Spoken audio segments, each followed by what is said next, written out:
Hello students, a very warm welcome to Study by Methods। एक बार फिर से आप सभी का बहुत बहुत स्वागत है स्टडी बाय मेथड्स में। आज के वीडियो में हम पावर एंड एक्सपोनेंट पर बेस्ड कुछ और इम्पोर्टेंट क्वेश्चन करने जा रहे हैं। तो सभी से रिक्वेस्ट है पूरा वीडियो लास्ट तक जरूर देखिए। इससे पहले भी मैंने इस टॉपिक पर कई सारे वीडियोस बनाए हुए हैं, उन कुछ वीडियोस की लिंक पर डिस्क्रिप्शन में दे दूंगी। तो आप सभी से रिक्वेस्ट है जाइए डिस्क्रिप्शन बॉक्स चेक कीजिए, उन वीडियोस के लिंक पर क्लिक कीजिए और वीडियोस को जरूर देखिए। वीडियो अच्छा लगे तो वीडियो को लाइक कीजिए, वीडियो को शेयर कीजिए और चैनल को सब्सक्राइब कीजिए। वीडियो को करते हैं अब शुरू। तो एक क्वेश्चन ले रहे हैं और मैं क्वेश्चन बोलते जाती हूँ कि मैं लिख क्या रही हूँ।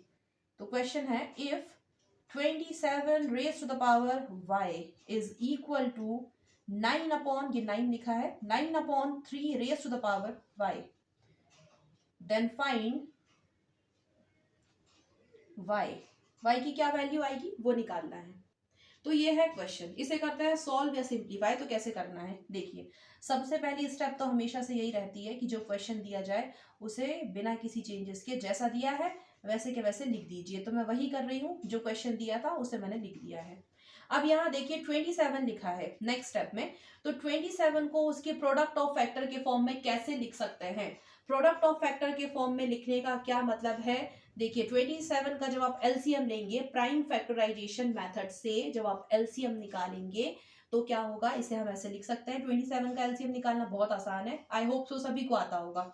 और नहीं आता है प्राइम फैक्टराइजेशन कैसे निकालते हैं, फैक्टर्स कैसे निकाले जाते हैं, प्रोडक्ट ऑफ फैक्टर का क्या मतलब होता है, तो इस पर भी मैंने वीडियोस बनाए हुए हैं। उन वीडियोस की लिंक मैं डिस्क्रिप्शन में दे दूंगी, आप जाकर के वो वीडियोस भी देख सकते हैं।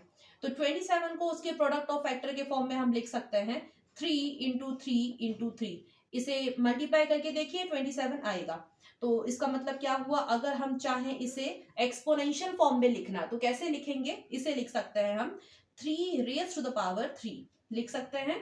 तो इसका क्या मतलब हुआ, 27 की जगह पर मैं अब क्या लिखने वाली हूँ, 27 की जगह पर हम लिखने वाले हैं 3 raised to the power 3, और इस पूरे की पावर क्या चल रही थी y, तो वैसे का वैसा लिख दिया, इज इक्वल टू जो दिया है यहाँ पर वही का वही लिख रहे हैं, यहाँ पर कोई चेंज नहीं किया है। नेक्स्ट स्टेप में क्या हो जाएगा, देखिए ये दोनों जो हैं मल्टीप्लाई हो जाएंगे। तो मल्टीप्लाई होके क्या लिखाएगा फिर, ये 3 और इसकी पूरे की पावर बन चुकी है अब 3y। ये ऐसा क्यों हुआ है उसे भी समझा देते हैं कि ऐसा क्यों हुआ है। पावर एंड एक्सपोनेंट के रूल के हिसाब से ये होता है कि अगर a raise to the power m है और इसकी पूरी की पावर n है तो इसे इस तरह से लिख सकते हैं a raise to the power mn, मतलब ये दोनों का आपस में मल्टीप्लाई हो जाता है। तो बस कुछ यही हमने इसे देख करके सेम पैटर्न है इस तरह से लिख दिया। अब आगे बढ़ते हैं, तो आगे क्या होगा, ये तो जैसा लिखा है वैसे का वैसे ही चलने देते हैं। अब ठीक 9 को भी उसके प्रोडक्ट ऑफ फैक्टर के फॉर्म में कैसे लिखेंगे, तो उसे कैसे लिख देंगे, प्राइम फैक्टराइजेशन मेथड से एलसीएम निकाल करके 3 और 3 इंटू कीजिए 9 मिलेगा। अब इसे अगर हम चाहे एक्सपोनेंशियल फॉर्म में लिखना तो कैसे लिखेंगे, 3 raised to the power 2। तो बस इसकी जगह पर मैं लिख रही हूँ 3 raised to the power 2 upon 3 raised to the power y, जैसा था वैसे का वैसे ही चल रहा है। अगेन एक और बार पावर एंड एक्सपोनेंट की जो बेसिक रूल्स या लॉज होते हैं उनका यूज करेंगे। और क्या होता है, अगर ऐसा कुछ दिया है a raise to the power m upon a raise to the power n, यहाँ पर बेस सेम है लेकिन पावर अलग अलग है और डिवाइड हो रहा है, तो ये क्या हो जाता है, बेस सेम रहता है जैसा है वैसा ही रहेगा। तो a raise to the power m minus n, मतलब की पावर माइनस हो जाती है। अब ये पैटर्न आपको सेम दिख रहा है तो मैं क्या करूंगी, इस तरह से, ये और ये सेम दिख रहे हैं तो मैं इसे इस तरह से लिख सकती हूँ। तो इसे मैं ऐसे लिखूंगी, मतलब कि यहाँ पर क्या हो जाएगा, ये 3 और यहाँ पर पावर माइनस हो गई, दैट मीन्स 2 माइनस y। तो यहाँ पर ये जो है जैसा लिखा है वैसे का वैसे ही लिख देते हैं, ये हो गया। अब आगे की स्टेप में देखिए, ये बेस है ये भी बेस है, 3 सेम है एक जैसे है, जो पावर है उनको यहाँ लिखिए 3y, ये इसकी पावर 2 माइनस y थी।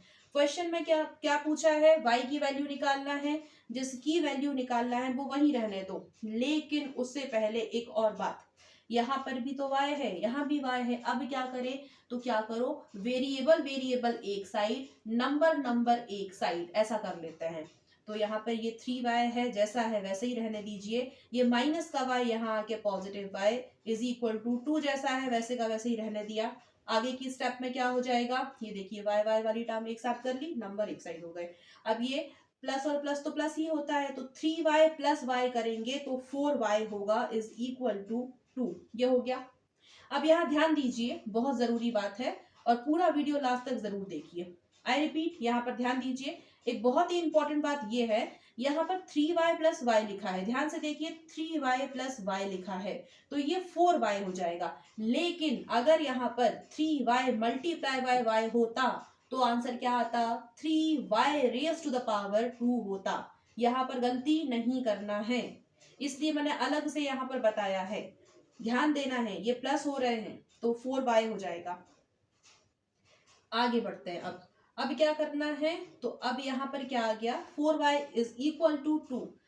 Find the value of y, y की वैल्यू पूछी है, तो जिसकी वैल्यू पूछी है, अब यहाँ स्पेस नहीं है तो मैं यहाँ कर रही हूँ आगे, y यही रहने देते हैं, यहाँ कुछ नहीं है, कोई साइन नहीं है, मतलब क्या है, मल्टीप्लीकेशन है, तो y यही रहने दीजिए, 2 जहां है वही रहेगा, ये इंटू का जो है यहाँ आके डिवाइड हो जाएगा। और अब कैंसिल आउट हो रहा है, बिल्कुल हो रहा है, कितना आ गया 1/2।